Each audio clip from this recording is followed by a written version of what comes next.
नमस्कार दोस्तों, आप सभी का स्वागत है मेरे YouTube चैनल पर।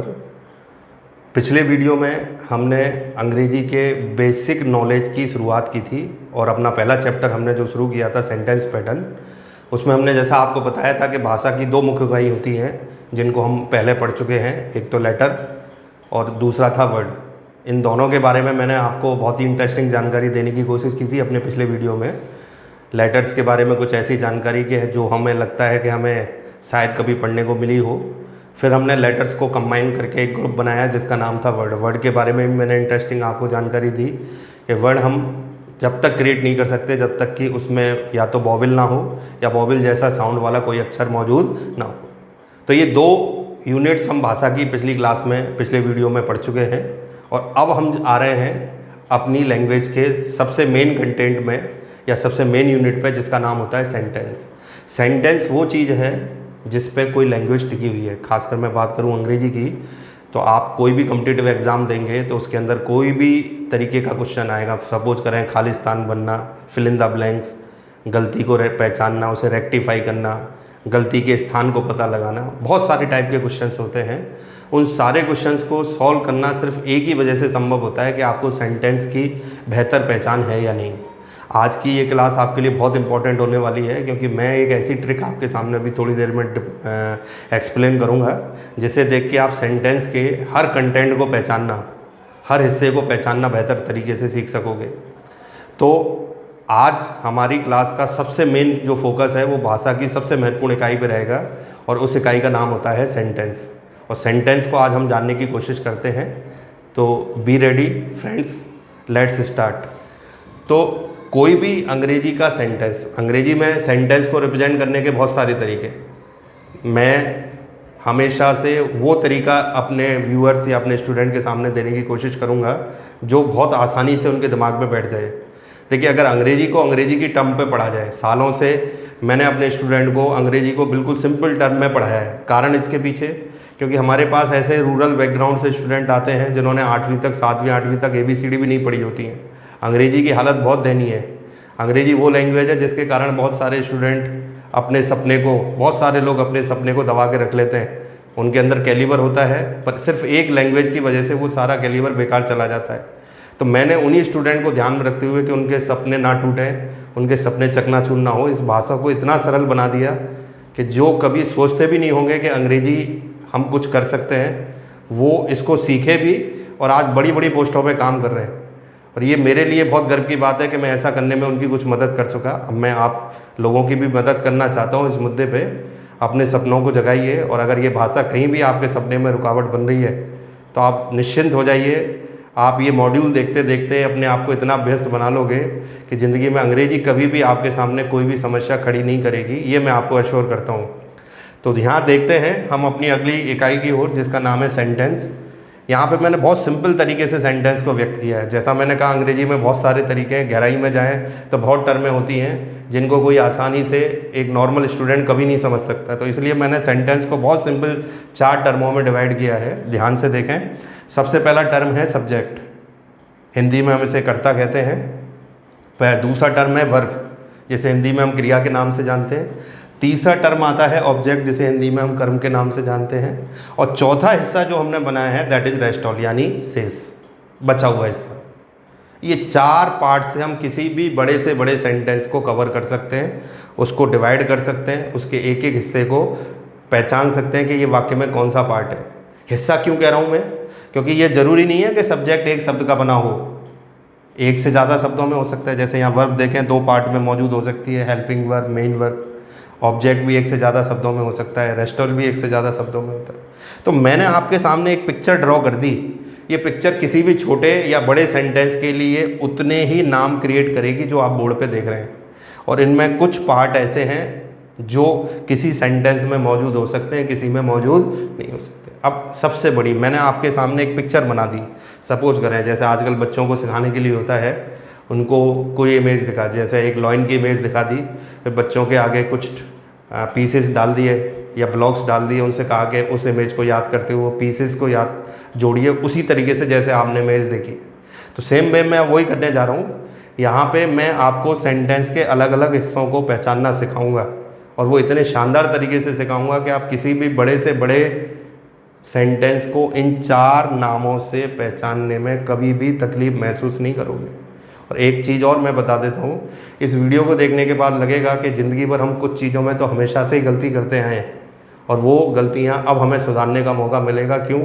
क्योंकि कंपटीशन में कभी भी दूसरा चांस नहीं मिलता है। अगर हम गलती करते हैं तो कोई पीछे वाला हमसे आगे निकल जाता है और हमें फिर बहुत सारे समय का इंतज़ार, सही समय का इंतज़ार करना पड़ता है जब हम अपनी स्किल दिखा पाएँ। तो इसीलिए इन चीज़ों का विशेष ध्यान रखें। कभी भी ज्ञान की कमी के कारण हमारा सिलेक्शन नहीं रुकना चाहिए, और वो तभी होगा जब आप हर छोटी छोटी बात पर विशेष ध्यान दें। तो अब मैं आपको इन चारों हिस्सों को पहचानने की ट्रिक समझाऊंगा, उसे बड़े ध्यान से देखें तो आपको कभी भी ज़िंदगी में सेंटेंस पहचानने में दिक्कत नहीं आएगी। तो अब हम शुरुआत करते हैं सेंटेंस के विभिन्न हिस्सों को पहचानने की। तो दोस्तों देखें, ये 4 सेंटेंसेस मैंने बोर्ड के ऊपर लिखे हुए हैं। जनरली क्या होता है, हमारी क्लासेस में जब स्टूडेंट आते हैं तब हम उनको ये एहसास कराने के लिए कि आप अपने आप को खुद परीक्षण करिए कि हमें कितना आता है। सबसे बड़ी चीज़ होती है, जब तक कोई भी लर्नर अपनी कमी को नहीं जानेगा, अपनी फॉल्ट्स को नहीं जानेगा, अपने अंदर छुपी हुई कमजोरी को बाहर नहीं निकालेगा, तब तक वो अच्छा लर्नर नहीं बन सकता। तो ऐसी स्थिति में हम जब बच्चों से क्वेश्चन सालों से पूछते आए हैं और बहुत छोटी छोटी चीज़ें पूछते हैं कि भाई सेंटेंस में मेन वर्ब क्या है, ऑब्जेक्ट क्या है, सब्जेक्ट क्या है, तो आपको मैं एक आश्चर्यजनक फीडबैक बता रहा हूँ। 17-18 साल हो गए मुझे पढ़ाते हुए, और मेरे लगभग हर स्टूडेंट, जो मेरे स्टूडेंट वीडियो देख भी रहे होंगे, वो जानते हैं इन चीज़ों को कि ये क्वेश्चन उन्होंने फेस किए हैं और हमेशा से वो फेस करते हैं। और आज तक सिंगल कोई ऐसी क्लास नहीं मिली मुझे जहाँ पे कि मेरे किसी स्टूडेंट ने मेरे सारे प्रश्नों का सही जवाब दिया हो। आश्चर्यजनक फैक्ट है। और ये स्टूडेंट हर तरीके के रहे, बड़े बड़े प्रोफाइल रहे। आप विश्वास माने या ना माने, अंग्रेजी माध्यमों के बड़े बड़े स्कूलों से पढ़े हुए स्टूडेंट्स, बहुत बड़ी बड़ी प्रोफेशनल डिग्री लेने वाले स्टूडेंट्स। देखिए, अंग्रेजी का बैकग्राउंड जो है वो सबका कमज़ोर है। कुछ लोग होते हैं जिनको स्किल्स मिली होती हैं, जो अपने आप को डेवलप करके आगे निकल जाते हैं। बाकी मैक्सिमम लोग लिखते समय अंग्रेजी के अंदर इतनी गलतियां करते हैं कि उन्हें कई बार शर्मिंदगी उठानी पड़ती है। बड़ी बड़ी पोस्ट पे काम करते हैं पर अंग्रेजी लिखते समय वो छोटी छोटी ऐसी गलतियां कर जाते हैं, ईमेल लिखते समय या कुछ भी लिखते समय, जो उन्हें शर्मिंदगी महसूस कराती है। तो अगर आप इन चीज़ों को सीखोगे ना, तो लाइफ में डेफिनेटली आप कभी भी ये महसूस नहीं करोगे कि हम जानबूझ के भी कोई गलती करें या अनजाने में भी हमसे कोई गलती हो जाए। तो सेंटेंस को देखें ज़रा। अब मैं आपसे अगर इस सेंटेंस में पूछूं कि भाई वर्ब क्या है, सब्जेक्ट क्या है, ऑब्जेक्ट, तो एक बार आप इन सब का आंसर अपने मन में खोजिए कि भाई इनका आंसर क्या होना चाहिए। जैसा मैंने अभी सेंटेंस को 4 हिस्सों में बांटा, सब्जेक्ट, वर्ब, ऑब्जेक्ट और रेस्ट ऑल। तो आप ये सोच के रखिए कि जब मैं आपको एक्सप्लेन करूँगा, क्या हमारा उत्तर बिल्कुल सही था, जो हमने सोचा था कि यही इसका सब्जेक्ट होना चाहिए, यही वर्ब होना चाहिए, यही ऑब्जेक्ट होना चाहिए, वो वास्तव में है या नहीं। ये आपका स्वयं का परीक्षण है। और जब आप इस परीक्षण को करोगे तो अपने आप ही आपको पता लग जाएगा कि हम इन छोटी छोटी चीज़ों में आज कितने अभ्यस्त हैं, कितने कमज़ोर हैं। और ये चीज़ें अगर हमें दूर करने का आज मौका मिल रहा है तो वो ज़िंदगी भर के लिए इस कमी को दूर कर देंगे। तो लेट्स सी कि हम सेंटेंस के डिफरेंट पार्ट को कैसे पहचानते हैं। आप कोशिश करके देखिए, अपने आंसर अपने मन में रखिए एंड देन मैच, अपने आंसर्स मैच कराइए और देखिए कि आप सही उत्तर दे रहे थे या गलत उत्तर दे रहे थे, वो हम देखें। तो दोस्तों देखें, सेंटेंस का एक संपूर्ण विवरण मैंने यहाँ पे बोर्ड पर रखा है और ये मैंने एक ट्रिक से डेवलप किया है। मेरी इस ट्रिक में आपके आंसर जो भी रहे हों वो अभी मैच करेंगे तो आपको खुद ही आश्चर्य लगेगा कि हम आंसर क्या सोच रहे थे पर क्या निकला। यहाँ पे हमारी सेंटेंस की जो हम मुख्य इकाई, सब्जेक्ट है, ऑब्जेक्ट या कुछ और नहीं मानते, हमारे सेंटेंस की सबसे बड़ी जो मुख्य इकाई होती है मेन वर्ब। जैसे कहते हैं ना, इंसान के शरीर में आत्मा, तो किसी वाक्य की आत्मा मेन वर्ब है। मेन वर्ब वो कड़ी है जो पूरे वाक्य को जोड़ के रखती है। अगर कोई स्टूडेंट वाक्य में मेन वर्ब पहचान ले तो मेरे इस मेथड से वो वाक्य के चारों हिस्सों को बड़े आसानी से पहचान सकता है। और ये मैं आपको एक ट्रिक से सिखा रहा हूँ अब यहाँ पे। अब इस ट्रिक में जैसा मैंने कहा कि हम मान के चल रहे हैं हमें मेन वर्ब पहचानना आता है, पर अगले वीडियो में हम आपको ये भी बता देंगे कि अगर आपको मेन वर्ब पहचानना नहीं आता है तो वो भी हम कैसे जज कर सकते हैं, वो भी कैसे पहचान सकते हैं। तो देखें ज़रा, बड़ी इंटरेस्टिंग चीज़ है, ध्यान से सुनिएगा और समझिएगा। किसी भी सेंटेंस में मेन वर्ब को पहचानने के बाद आप बिल्कुल वैसे ही करेंगे जैसे किसी पुलिस केस में पुलिस करती है। 3-4 अपराधियों ने मिलकर कोई अपराध कर दिया, पुलिस उनके मुखिया को, हेड को ढूंढती है जिससे कि उन सब के बारे में जानकारी मिल सके। तो हमारे सेंटेंस का जो हेड है वो मेन वर्ब होता है। आप अगर इसको पकड़ लेते हैं तो इंटरोगेशन करिए इससे, और ये आपको सारी चीज़ें बताएगा। कैसे करेंगे इंटरोगेशन? सबसे पहले मेन वर्ब को देखें। मेन वर्ब को देखने के बाद हम इससे सब्जेक्ट को जानना चाहते हैं। सब्जेक्ट कैसे जानेंगे? इससे हम एक सिंपल क्वेश्चन पूछें अंग्रेजी का, और वो होता है हु। हु का मतलब होता है कौन या किसने। तो क्या प्रश्न बना यहाँ पे? इसका अर्थ होता है सुनाया, इसका अर्थ है किसने। तो प्रश्न बना किसने सुनाया, आंसर मिला मदर, मतलब मुझे वाक्य का सब्जेक्ट पता लग गया। सेकंड सेंटेंस में ब्रिंग्स माने लाना, हमने पूछा हु ब्रिंग्स, कौन लाता है, तो आंसर मिला मुझे सी, यानी वाक्य का सब्जेक्ट पता लग गया। अगले क्वेश्चन में हमने मेन वर्ब देखा गेव, यानी दिया। फिर हमने इससे क्वेश्चन पूछा हु किसने, तो आंसर क्या मिला यहाँ पे? दे, यानी क्या मिल गया हमको? सब्जेक्ट। चौथे सेंटेंस में देखें तो यहाँ ये मेन वर्ब है। इस मेन वर्ब से हमने सेम वे हु का क्वेश्चन पूछा, हु गोस, कौन जाता है, तो आंसर क्या मिला मुझे? दीपक। तो 2 कंटेंट हमने पकड़े वाक्य के, किसकी सहायता से? मेन वर्ब को पहचाना। अब ये मान के हम चल रहे हैं मेन वर्ब आता है हमें पहचानना, पर नेक्स्ट वीडियो में हम इसको भी एक्सप्लेन करेंगे आपको। इसकी सहायता से सबसे पहले हमने पहचाना सब्जेक्ट। अब आता है तीसरा कंटेंट, ऑब्जेक्ट। सबसे डिफ़िकल्ट पार्ट होता है। आज तक मेरी किसी भी क्लास में किसी भी स्टूडेंट ने इसको लेके कोई सही जवाब नहीं दिया कि ऑब्जेक्ट क्या होता है, सिखाया कैसे जाता है। देखिए, हम लोग भी बिल्कुल रूरल बैकग्राउंड से, छोटे कस्बे या गांव के स्कूलों से, कॉलेजों से पढ़े हैं, सरकारी सिस्टम में। हमें बचपन याद आता है तो हमें ऐसे पढ़ाया जाता था, कर्ता क्रिया क्रम और ट्रांसलेशन नरम। और ये चीज़ आदमी को ज़िंदगी भर नरम बना के रखती है, क्योंकि व्यक्ति को बिल्कुल रटा के सिखाया जाता है। पहले कर्ता आता है, फिर क्रिया आती है, और क्रिया के बाद जो आता है भगवान के नाम पे उसी को कर्म मान लो। ये पढ़ाने का तरीका है हमारे स्कूलों का, और बच्चे इसको ज़िंदगी भर ढोते हैं। और यही कारण है कि कंपटीशन में जाके वो फ्लॉप हो जाते हैं, क्योंकि कोई भी रटी हुई चीज़ कंपटीशन में कभी आपकी मदद नहीं करेगी। हालत आप खुद देख लीजिए। अगर आप वर्ब के बाद आने वाली चीज़ को अनुमान लगा के ऑब्जेक्ट मान लेंगे तो हमेशा के लिए आप फिनिश हैं। ऑब्जेक्ट सबसे खतरनाक पार्ट होता है किसी सेंटेंस का, और इसे पहचानने के लिए मैं आपको एक बहुत अच्छी ट्रिक यहाँ समझाऊंगा। सबसे पहले तो ये समझ लें, ऑब्जेक्ट 3 अवस्थाओं में होता है। किसी अवस्था में 2 ऑब्जेक्ट हो सकते हैं, किसी में 1, किसी में 0। और ये एग्जाम्पल में ऐसी तीनों कंडीशन आ रही हैं। तो हम हमेशा किसी भी वाक्य में, ऑब्जेक्ट होता मेन वर्ब के बाद ही है, पर ईश्वर के नाम पे नहीं मान सकते, हमें उसे पहचानना आना चाहिए। तो 2 ऑब्जेक्ट वाली स्थिति को जज करेंगे तो सबसे पहले क्या करना होता है? अनुमान लगाना है। अगर 2 ऑब्जेक्ट होंगे तो ये फिक्स है, एक व्यक्ति और एक वस्तु होगा, और एक ऑब्जेक्ट होगा या तो केवल व्यक्ति होगा या वस्तु होगा। तो पहले अपने वाक्य को पढ़ के अनुमान लगाइए, और फिर मैं ट्रिक बताता हूँ आपको इसे कंफर्म करने की।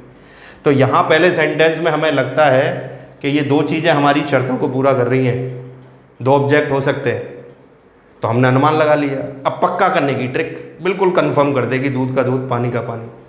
आप इससे मेन वर्ब से क्वेश्चन पूछिए। जैसा मैंने कहा था ना, मेन वर्ब पूरे वाक्य को जोड़ता है, ये रहस्य का पिटारा है। इसके अंदर जाते जाइए और वाक्य को खोजते जाइए। हमने इससे सबसे पहले पहला ऑब्जेक्ट जानना है, तो ये क्वेश्चन पूछना है आपको अंग्रेजी का व्हाट, हिंदी में मतलब होता है इसका क्या।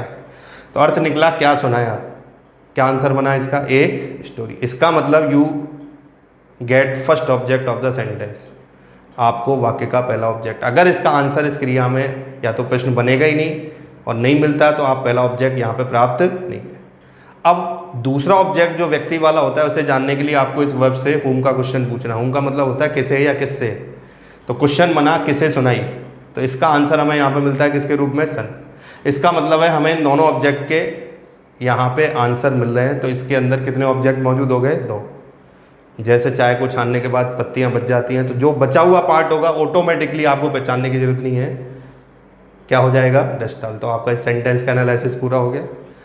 अब इस सेंटेंस के अंदर आइए, यहाँ पे मेन वर्ब के बाद हम ध्यान से देखें तो व्यक्ति हमें नज़र नहीं आता है, तो 2 ऑब्जेक्ट वाली संभावना खत्म।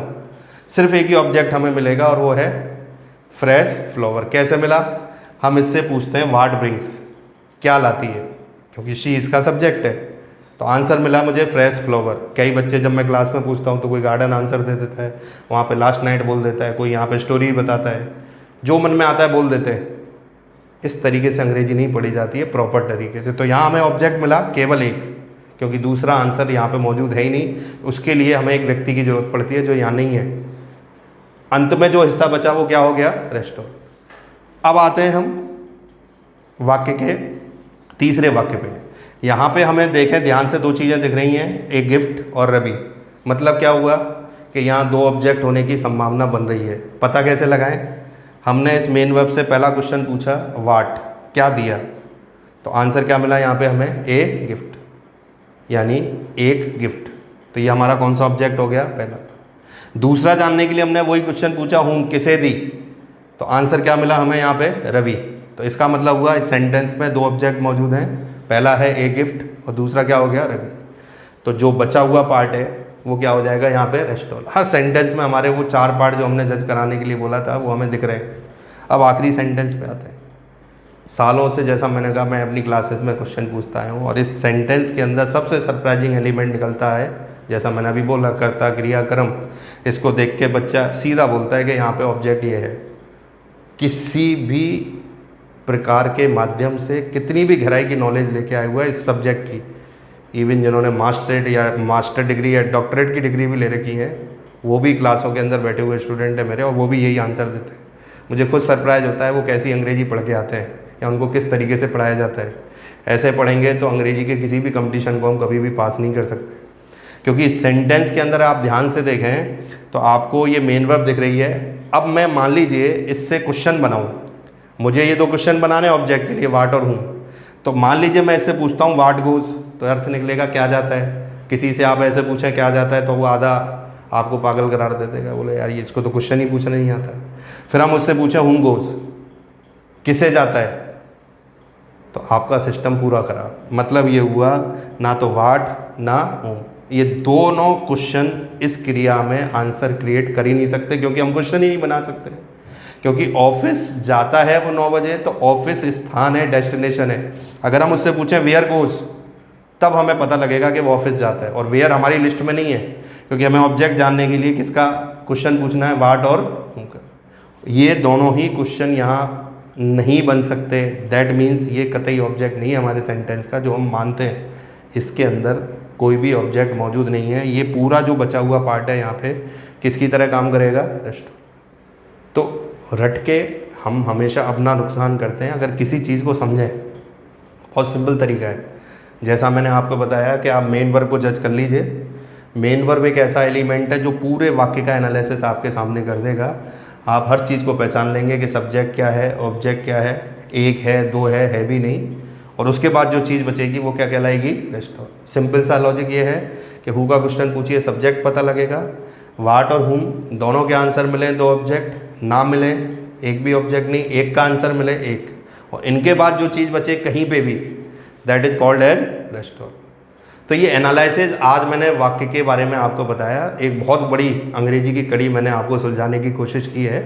इस कड़ी में जो मुख्य बिंदु था वो था मेन वर्ब, जिसके ऊपर चर्चा हम अपने अगले वीडियो में करेंगे। और ये वीडियो आप लगातार कंटिन्यूटी में देखें, जिससे आपकी लिंक बनी रहे एक दूसरे से, क्योंकि कोई भी वीडियो अगर आप मिस करेंगे तो डेफिनेटली आपको पिछली क्लास में जो पढ़ाया गया था, वीडियो में पढ़ाया गया था, वो आगे थोड़ा समझने में दिक्कत कर सकता है। तो लगातार कंटिन्यूटी बना के रखें, वीडियो को शेयर करें, लाइक करें, सब्सक्राइब करें, जिससे कि आपको समय समय पर वीडियो की जानकारी मिलती रहे। देखिए, आपका सहयोग ही हमारी प्रेरणा स्रोत है। जितना सहयोग आप लोग करेंगे उतनी ही एनर्जी से हम आपको ये सारी चीज़ें डेवलप करेंगे। तो रेडी रहिए, अगले वीडियो में मैं इससे आगे बढ़ूँगा और सेंटेंस की एक मुख्य जानकारी है मेन वर्ब के बारे में, और अंग्रेजी में कितने टाइप के सेंटेंस होते हैं इसके बारे में हम चर्चा करेंगे अपने अगले वीडियो के अंदर। Thank you very much.